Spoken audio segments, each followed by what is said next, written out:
This episode of the Orange is Orange or Browns podcast, part of the Press Play Podcast Network, is brought to you by our presenting sponsors, Aligned Health Center and The Place. In my continued conversation with COO Maria Giancola, here we are discussing the list of ailments Aligned Health Center says they will help you with. Here once again with Maria Giancola, COO of Aligned Health Center. Maria, I have this list here of what Aligned Health Center can help us with. I'm going to read this off, and this list is pretty exhaustive, and I want to talk about it. You said to come to you guys if we have back pain, neck pain, migraines, ADHD, digestive issues, sleep disturbance, whiplash, scoliosis, and much more. Maria, is there much more that that could bother us that has to do with the spine? Like, that is a very exhaustive list. There's so much more. I'm going to just kind of give the disclaimer. It's my cheesy joke alert. Your spine is the backbone of your body.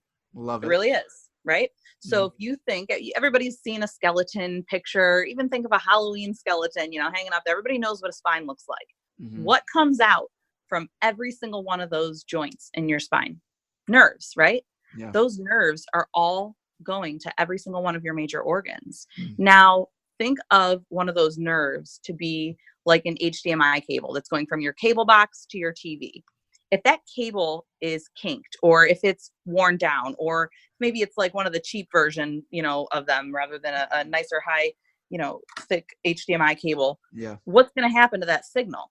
It's not going to be that great, right? It's going to kind of misfire that signal. It's going to cause static. It's going to garble it. And it's the same thing in your nerves that are sending those signals to your organs. So if your spine's not in the right shape and there's nerves that are being aggravated or compressed, they're going to misfire the signals to those organs. So we need to keep your spine healthy, and we need to keep the weight evenly distributed throughout the spine so that there is no misfiring of signals from the nerves to any organs. Call Aligned Health Center today at 440-230-6865 or visit them online at alignedhealthcenters.com. This episode was also brought to you by The Place. The Place is the place for all of your hot tub, spa, fireplace, and outdoor grill needs. The Place has been in business for 52 years, family owned and operated. They are a full-service fireplace and spa shop, but they have over a 16,000 newly renovated square foot showroom with over 40 live burning fireplaces and hot tubs. We've been voted North America's #1 service center by Coast Spas 2 of the last 4 years. Visit The Place on 2377 Medina Road today.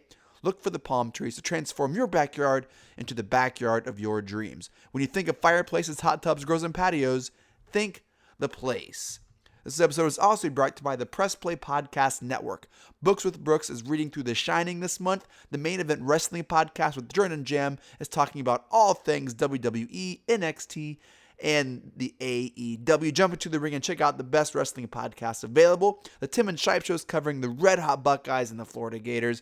A Swing and a Tribe just wrapped up the MLB season by interviewing in-game host and FSO Gab Cruz. Check that out. It's great stuff. Next Man Up with Kenny Rhoda and Dennis Maniloff, bringing you the very best Cleveland sports commentary. Cavs on the Break is back. Just checking back in with episodes every Thursday.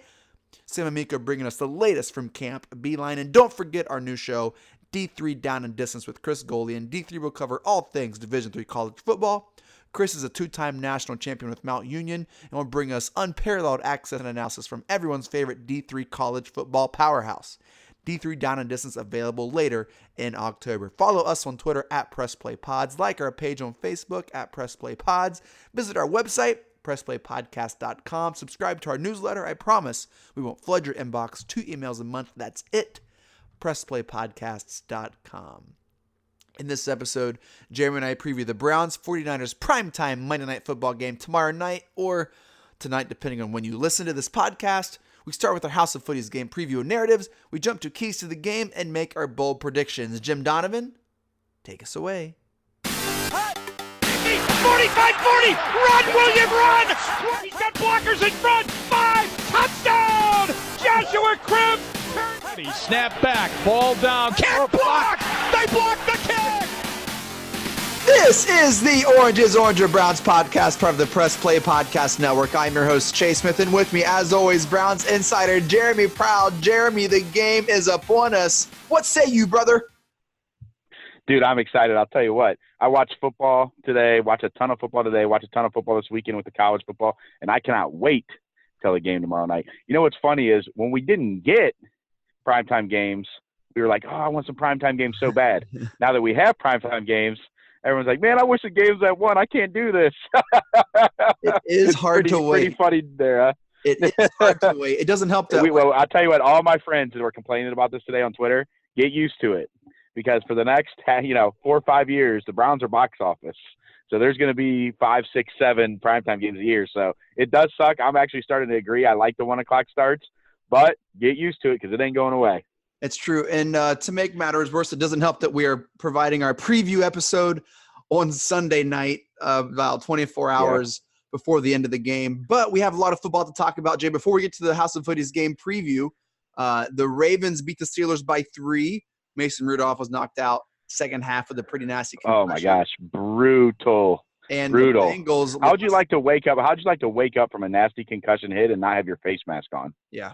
You'd have to be like, did you notice that he had his face mask off when he woke up? Yeah. Because they can unscrew him really quick. Could you imagine waking up like, what the hell happened to my face mask? Yeah.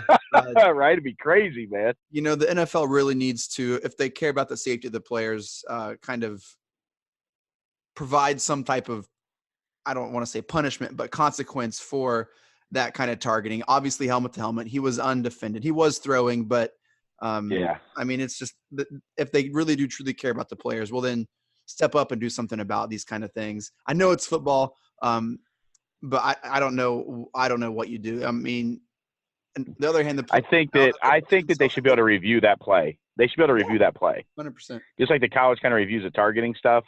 They should be able to review that play because, it was a dirty hit. I don't care what anybody says. And, the Ravens have this guy who remember the Iraqi minister of information? They used to put all the fake propaganda when we were at war with them, and it turned into a big joke. Yeah. The Ravens have that guy on their staff. They did it with Marlon Humphrey. They've already done it today, saying it was a clean hit. Their little the guy that's the head of their media. What a joke. That hit was dirty as can be. The Ravens are a dirty organization. I don't care who hears me say it. The Ravens are a trash organization. Forget the Ravens. I can't stand the Ravens. The Steelers have one win, really kind of kicking themselves for not protecting their first round pick to the Dolphins. I mean, how stupid you traded your first round pick in a deep draft where you were probably going to have a top 10 pick for a freaking safety. Yeah. A freaking safety who's actually been underwhelming his career. Yeah, he's a decent player, Minkah Fitzpatrick. I'm glad. Don't get me wrong. I'm glad it happened. But if this was the Browns, could you imagine all the crap they'd be taking right now? Oh yeah. Holy moly! All you hear about the Steelers, they're such a brilliant organization. Oh yeah. Yeah, they've wasted more talent than any organization in the NFL over 20 years. They've got one Super Bowl, over the last 16, 17 years with a ton of talent. So don't tell me what a great organization they are. And you know what's funny? I'm seeing all these Steeler fans. They're having a tough time coping with the fact that their run is done. Okay? They can't come to grips with reality. You're done, Steelers. You're done. I wish we could say it's over for you. We didn't tell you, but I don't know if you've been listening to our show, if you're a Steelers fan. It's over. It's over. Throw in the towel. It's over for the Steelers. The next 5 or 6 years, you're going to be looking up at a couple other teams, buddy. So this is currently where the AFC North stands. The Bengals lost at home to the mighty Cardinals. They're 0-5.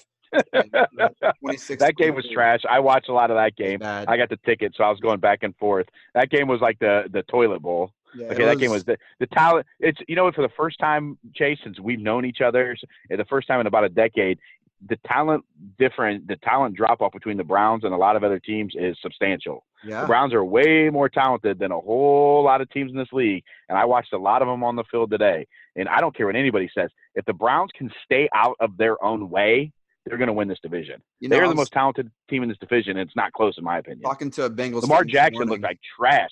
Lamar Jackson looked horrible today. Yeah, well, that's nothing new. I was talking to a Bengals fan this morning, and I think if you had GMs or coaches to pick, like, what 5 teams would you like to have for the next 5 years? I think the Browns are in the top 3 of that list. They have to be. Yeah, number 1 is going to be the Chiefs. I mean, Patrick Mahomes is otherworldly. Okay, so that'd be number 1. But yeah, I don't think their defense are as good. I mean, I know Patrick Mahomes. I just think when you got the best quarterback in the league, your team's always going to be good. I mean, look, the Packers, all these teams with the best quarterbacks are always competitive. Sure, but I'm saying the Browns are in that conversation. Like, it's definitely sure, absolutely, no, yeah. And that's and I think the Dolphins, if they're able to produce like we have, I mean, they have a ton of assets. You know who's not in Yeah. that discussion? The Bengals, the Steelers, the Ravens. I mean, No. it No. to I think have a it's going to be a franchise long drought quarterback, for the Bengals. it Yeah. it is. The Yeah, no, I agree. And the Bengals got kind of, I don't want to say they got lucky, but that's the cheapest organization in football. Everybody knows that they have the practice facilities are worse than some high schools. They're under a bridge. They're the only team in the NFL without an indoor practice facility. Yeah. Okay. They're cheap. They're notoriously cheap. They let guys walk all the time. I think they're in for a skid for many years to come. Now, the Steelers, we'll see. I think they are as well. The Ravens, I mean, if teams have figured out Lamar Jackson like it looks like they have, I mean, he's thrown 5 interceptions now in his last 7 quarters of football, 6 quarters of football. So, he's came back down to earth. I just think the Browns are I think. Yeah. Hey, boom. No, for real though. It's like just watching these, and it's on paper as well. Obviously, when you look on paper, you say, "Wow, the Browns." I think a lot of people that don't even follow the Browns look at it on paper and go, "Wow, man, this is crazy." There's a lot of names on this team, and it looked last week like they started coming together. And if they have, with the way the AFC North looks, it really could be our division for the next 5 years. The Bengals are 0-5. The Steelers are 1-4. I could just say that for the next 30 minutes, and that's our podcast. The Ravens are 3-2, but even that game was ugly, sloppy football. I mean, I don't watch a lot of college football, but I watched some yesterday, and there was a lot of sloppy football. I mean, I look at these teams, Jay, and I'm like, dude, the Browns. I mean, I'm not trying to be biased, but daggone, the Browns are talent-wise. Talent-wise, the Browns are at the top of the league. You can see that when you, like I said, when you got the ticket and you go from game to game, you can see that the talent level of the Browns is up there with anybody in the league. It's just a matter of making sure we can keep it put together and the scheme fits and everybody fits, plays their role. If that happens, the Browns are no doubt one of the top teams in the league. Just going to start to transition to look at the playoff picture here. These are the teams that lost today, which helps the Browns. The Chargers lost to the winless Broncos. That helps us. The Texans won big over the Falcons. That helps us because the Titans and the Jaguars also lost. And I'll tell you this right now, Phillip Rivers, I watched a lot of that game too. He looks ready for the glue factory. He looked old. He looked bad. His arm looked horrible. That was a mess of a game. It wasn't like the Broncos looked great. Neither team looked good. It was just a mess. Now, I know the Chargers are ravaged by injury. They've got guys everywhere out hurt, but still, everybody in the NFL has injuries right now. They just looked horrible. So all of a sudden, this Monday night game, 2-2 Browns, if we can be 3-2, like that says something, beating undefeated 49ers Monday night. Let's jump to our House of Hoodies game preview presented by our friends at House of Hoodies. Jeremy, do you know the line to this game? Have you checked it out? No, I haven't looked at it. I knew it when it came out, it was 3.5. Mm-hmm. I can't say. I would say 4 points. It stayed at 49ers at 3.5, favored by 3.5. Okay, that's so right. They're saying that these teams are even, right? Because what is it, like 3.5 for a 3 point? You get 3 points for home field advantage. So they're saying the 49ers are a half point better, essentially. Well, so here's the tale of the tape. The Browns are averaging 22 points per game. The 49ers 32 points per game.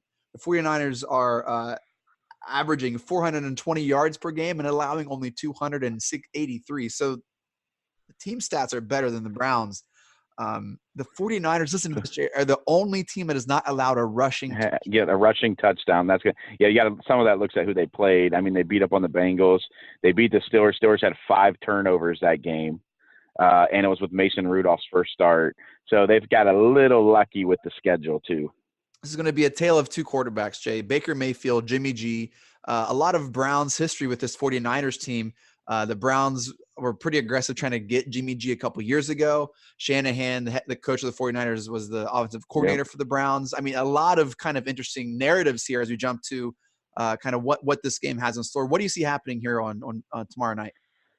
Well, what I see, I think the Browns are going to look to exploit the secondary of the 49ers. Even OBJ brought that up in his press conference. Their starting right cornerback is out. They're starting a rookie who has played 20 snaps in the NFL. Their starting left tackle, Staley's out. They have some injury problems too. D Ford is questionable. He barely practiced all week. So they're going to have a lot of injuries. I think our offense could take advantage of that secondary. If we get time to throw, don't get me wrong, the 49ers front 4 is awesome, okay? It's top 5. It's right up there with us as one of the best front 4s in the league. However, we can exploit that secondary. If Baker has a time and plays like he did, we can exploit them and we can put up some big numbers and we can beat them. It's finally, it looks like, you know what I mean? It looked like at the beginning of the season that we had all the injury issues. Now we're starting to see other teams with some big injuries pop up, and we're starting to get a little more healthy. It looks like we're going to have our full complement of receivers for the first time this year, and it comes just at the right time with the San Francisco team with the depleted secondary and young safeties that it looks like we can take advantage of. I think the Browns will try and will succeed in having a big day through the air. Not quite. We're not going to get to that point yet. Hold on. Okay. So let's talk about our offense here. Jarvis Landry is cleared and is playing tomorrow night, correct? Yes. Rashard Higgins, he is playing tomorrow night. It looks as if he's playing. He had a little cryptic tweet the other night, but it looks as if he's playing, yes. Antonio Callaway is suiting up. He is playing tomorrow night. So conceivably, for the first time in the NFL season, we have OBJ, Higgins, Jarvis, Callaway, and Chubb on a 4-out single back set. And now we have Ricky Seals-Jones stepping in looking like he's a player to mix in with that. So, yeah, this is exciting, man. It's going to be exciting tomorrow night. And we have minus Njoku, our entire starting offense is intact. Our offensive line is intact and ready to go. Our receivers are finally all here. Chubb is healthy, minus Kareem Hunt. He's not even in the picture yet, though. So I'm really excited, like I said, to face a 49ers secondary that is young and injured, and a 49ers front that's not fully healthy, but they are good. They do not get DeForest Buckner. They have Nick Bosa as their fifth man. Nick Bosa coming in on passing downs. Yeah. So that front is a problem. But if the Browns can scheme their way and play their way to giving Baker time, it's going to be an interesting, fun night, I think, tomorrow night. I think last week against the Ravens, undervalued and underappreciated return was Chris Hubbard on the offensive line. It seemed to gel a lot better. Baker seemed to trust his line a little bit better, and getting him in that Ravens game out healthy, giving him a week to kind of continue to heal. I think that could be one of the best things to happen to this line, aside from Greg Robinson not getting ejected for kicking people. I think that was terrible for absolutely. This game. But I think having him back not only helps Baker, but it helps Chubb too. Absolutely. Let me tell you something I thought was interesting, though. I think the fact that the Browns are cognizant, like Odell straight up saying that Ahkello Witherspoon is out for the game, him knowing that, and it's obvious that that's part of the game plan. You know what I mean? The fact that you don't often hear a player in the players portion of the press conferences during the week bring up the fact that another team is short in the secondary. You know what I mean? Yeah. I listen to a lot of these players, and I don't normally hear that. So obviously that's a point that they're talking about in film studies and game planning. So they clearly want to take advantage of the secondary. I think they obviously think they can. Javarius Moore and Tart, their two safeties, are young and they have not been great in pass coverage. They're good against the run, obviously. I'm giving rushing touchdowns, but they haven't been great in pass coverage. So it's going to be a very interesting game. So what are some narratives you see kind of emerging from this game, good or bad, for the Browns? Well, one narrative I think that you brought up a little bit was the fact that San Francisco has not given up a rushing touchdown yet, and we got one of the best running backs in the league, one of the hottest running backs in the league right now, Nick Chubb. I'm really interested to see, is that just a product of the 49ers schedule so far?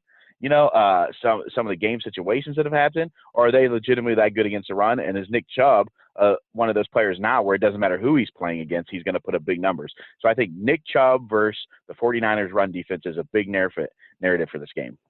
I think another narrative we can see, if the Browns do win tomorrow night, the Browns can kind of make their mark as a legitimate contender in this league. If we come out, even if we win by 3 to 7 points, beating an undefeated good 49ers team on the road, another primetime. I mean, that's a statement win right there. I mean, I know the Ravens win was a statement win, but this is where you really put to rest some of those other let's just see what happens. These are those type of games. And you start stacking wins. That's what we need to do. Stack wins. We coming off that Ravens win, stack another big win, and then come home to play Seattle in another big game next week. That's what good teams do. They stack wins. And you're right. This is a prime opportunity on a national stage to plant our flag as one of the best teams in the league and as a real contender. And if we do that tomorrow night, if we do what I think we're going to do tomorrow night, that'll be the talk of the town, and that'll be the talk on ESPN and on all the morning shows on NFL Network. That'll be the talk, is the Browns are here and they're legit, and it's time to really take notice. I think another player in the Browns who can make a name for themselves, like legitimately, is Nick Chubb. I know he had a great game last week, but if he comes out tomorrow night and performs and really shows that he can be a feature back and one of the best backs in the league, like consistently, I think he has the most to gain from having a good game tomorrow night than any other Browns player. Do you agree with that, Jay? I agree 100%. And I watched the game twice now. I went back through and I even took some notes. As corny as this is, I recorded some plays from the TV on my phone and watched them and just analyzed what each player was doing and all that, And I tell you what, if you go back and watch the first couple games, Chubb played well, but it looked like he had not just the extra gear on the touchdown run, like he was just running a little bit harder. And he actually, commented on that and said that he was just sick to his stomach that on that 4th and 9 play against the Rams, that he was brought down by one guy. Eric Weddle brought him down at the solo tackle on that play. And he said that bothered him all week. And he made sure that he was not going to be brought down by one person again. Yeah. And I thought that showed. If you really, he had a little something extra. Yeah. And now with the extra day off this week, to get healthy, rest those and, legs, be ready. Yeah, those legs being fresh. Ravens game, and it was great. Really didn't say much. No, that's what you did. It was so funny. 9.5 minutes of a guy who doesn't really talk being mic'd up was pretty awesome. But after that long but what run, it did capture, let me say one thing that what it did capture in that was, did you hear the Odell Beckham, speech before the game to everybody? I thought that was pretty interesting because, people say he's not really a vocal leader, but I thought that what he said there was powerful and it was right. It was right on the money. What he talked about. So that's another side of Odell that we don't hear about, and that maybe we didn't see that I thought was pretty cool about that. Yeah, because you're not going to get a lot of Nick Chubb. That's just what he is. He's an old soul. He's a guy who just wants to go out and play football, like we talked about last week. After that long run, he went to the sideline, a little more talkative then, pretty pumped about his performance. Said his legs were toast. And so I heard that. Will be good for him. Any other narratives you see coming out of this game? What if the Browns lose and just kind of like get embarrassed? What are the narratives then? Well, I don't see, and minus someone getting hurt, I don't see a scenario where they get embarrassed. Now, if they lose, they lose. I mean, if you go out there and they play well, it all depends on how it looks. That's why we're so excited about this Ravens game. Is because after coming out this Ravens game, because it's how they won. It's just like the Jets game. Right? We won on Monday night, but it was sloppy, and the Jets were injured, and it was 23-3, and all that. It's how they look doing it. So if we lose this game, but it's a hard-fought game, it's a 24-21, the offense looks good, but a couple plays don't go our way, that's one thing. And if we were to get blown out, that'd be horrific. I just don't see it happening. I can't picture a scenario right now where we go in there and get thumped. I just don't see it. I think if we lose, it'll be kind of like after the Rams game. Like people give us, it won't be like the sky is falling, as Jake talked about on our podcast earlier in the week. I don't think it's going to be oh my gosh, for the worst, what are we going to do kind of thing. I think it'll be much like the Rams game. This is a tough game. We're still a young team, have a lot to go and a lot to grow from. But I think we have more to gain by winning than we do by losing, if that makes sense. Again, we mentioned that kind of against the Rams. Any other narratives you see in this game? One more I want to, we haven't played a lot of top-line tight ends yet, and in the past, tight ends have given us problems, and Greg Kittle is a top-line tight end. So I am interested to see how Mac Wilson, because he's going to be matched up with him a lot, the way this defense plays. I am very interested to see how Mac Wilson does against Greg Kittle. Greg Kittle's not overly athletic, but he's a crafty guy, but he does have enough speed to kill you. So that's another matchup that I'm very interested to see how the Browns deal with Greg Kittle and how Mac Wilson plays in that role. I don't think any one of the Ravens tight ends, is a Greg Kittle. Mark Andrews, I guess. The they are. Yeah, that's a good point. I think they played well. Helps that a lot. After Delaney Walker tore us up at week 1. Yeah. I think Mac Wilson. And that wasn't Mac Wilson playing yet. He didn't play that game. Nope. Well, that was our Browns game House of Hoodies preview and narratives. Hey, listen, House of Hoodies has some awesome Browns jersey hoodies. You see the players wearing them, Greedy Williams, Mac Wilson. They have them in orange or brown, helmet logo or elf. These beauties are perfect for repping the Browns when it gets too cold out for jerseys. You can wear one of these to the stadium. They're big and baggy and comfy, making them perfect to sneak in a few beers or drinks and under the hoodie. And the money you'll save in the concessions alone will pay for the hoodie in just one wear. Check them out on Twitter at HO Hoodies and check out their inventory at thehouseofhoodies.com. If you use promo code ORANGER, again, that is promo code ORANGER at checkout, save you 20% off your entire order. And let me tell you, you're going to want those savings. House of Hoodies brings you the very best hockey-style sweatshirts to the comfort of your own home. thehouseofhoodies.com. Jay, let's jump to the keys to the game. What do you see? We kind of talked about this a little bit more. Browns keys that they want to come out to victory in San Francisco tomorrow night. Well, one is I kind of jumped the gun a little bit and talked about is taking advantage of the secondary. The Browns have to take advantage of another depleted secondary. I think they can do it. I think they will do it. I think that's a big key to the game, though. If the Browns can get and like we said, we have all our complement of weapons back, so somebody's going to be open. It doesn't necessarily mean it's going to be Odell Beckham Jr. Depends on how they played. Odell talked about that in his press conference too. He said, look, sometimes they're just going to play us one-on-one and sometimes they're going to double us. He goes, in the games when I got one-on-one coverage, I have to take advantage and I have to make plays. When they're going to double me, other guys have to make plays. Yeah. It's going to be tough now with everybody back because, Rashard Higgins is a kind of under-the-radar guy that other teams aren't probably thinking about when they're game planning for the Browns, but we know the chemistry that him and Baker have. Yeah. So when he's back on the field, Baker and Hollywood. That's Rashard Higgins, Hollywood Higgins. So Baker and Higgins have that chemistry that teams don't know about. Yeah. And I think that's a guy that's going to be under the radar. And if he's constantly one-on-one against a team's third or fourth best corner, he's going to win those. And Baker knows where he's going to be and trusts him. So it's going to be I'm so interested tomorrow to see how this all plays out. And people forget, I heard Rizzo and Hammer, and I like Hammer. Most people don't, but Rizzo doesn't do his homework. He's half checked out, right? But they were saying, I don't think Callaway's really that good. Were they watching the end of last season? Yeah. He had went from just a guy who was really fast and makes plays every once in a while to a guy who was running solid routes, making, catches on the sideline, dragging his feet, all that. He looked fantastic, running great routes.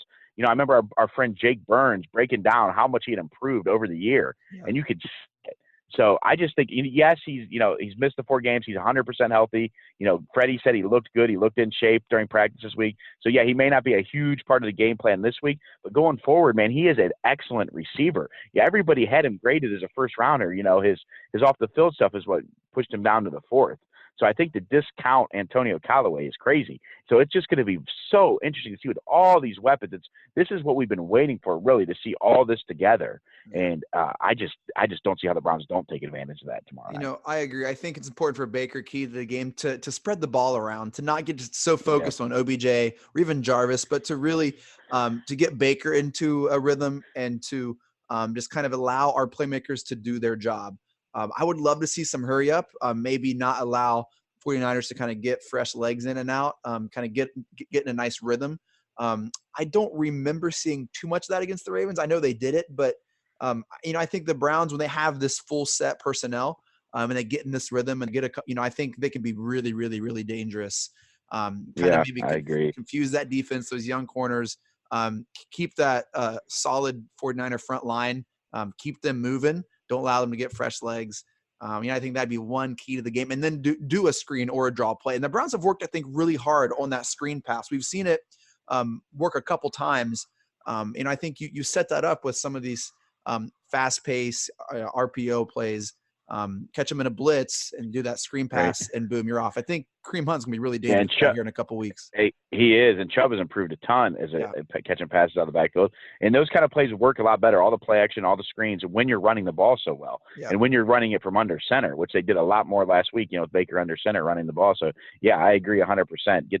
Get the screen game going, get a little bit of misdirection going. But I think that the key to that all is the run game, getting the run game going first. Use the run to set up the pass.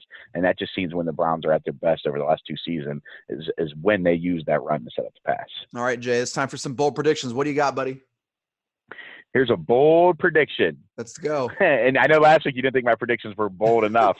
I'm going to say Nick Chubb backs up his 3-touchdown game with another 3-touchdown game. Let's go. The first 3 rushing touchdowns given up by the 49ers this year. Nick Chubb will have 6 touchdowns over 2 games. My bold prediction, baby. Let's freaking go. I'm going. Yes, sir. So last week, I said Jarvis Landry was going to have a punt return for a touchdown. I still really like that one. I don't know. Callaway said he was returning punts. What do you think about that? I think that he probably will. I think they'll be a little bit cautious with Jarvis because even though he says he's 100%, he says he never even had a concussion. But I think they probably – here's what I think happens. I think if the 49ers are punting from deep in their own end, 10 to 20, where there could be a big return, I think they'll have Callaway out there. But I think you'll see Jarvis in the safe return because he's such a great catcher of the ball. I think, if the 49ers are punting from like the 50 to try to bury the Browns, I think, and because Callaway hasn't been up to game speed yet, I think that they'll probably have Jarvis back deep on those ones. That's my prediction. All right. Well, so here's my bold prediction for this 49ers game. It's not a 600-yard offensive blowout like I predicted 1 week. It's not. I forget my other bold predictions. Here's one. I think Baker's going to have a rushing touchdown. I don't know if it's going to be a bootleg or a QB sneak. I think he's going to vulture one from Chubb, but I think Baker's going to have 4 total touchdowns. I think he's going to throw for 3 and run for 1. So that's my bold prediction for Monday night. I think Baker's going to get the game ball. This is going to be Baker's statement game of the year right here. All right. Now give us the big prediction here. Who do you think wins and what is your score? Browns 35-13, baby. Let's go. What do you say, dude? Wow, bro. You just almost stole my score. I was going to say Browns 35, 49ers 17. And it's not as close as the score. I'm going to say the 49ers, much like the Ravens, pick up one late, but the Browns are going to have this game firmly in control. They're going to come out blazing. Multiple guys talked about this week. They feel momentum.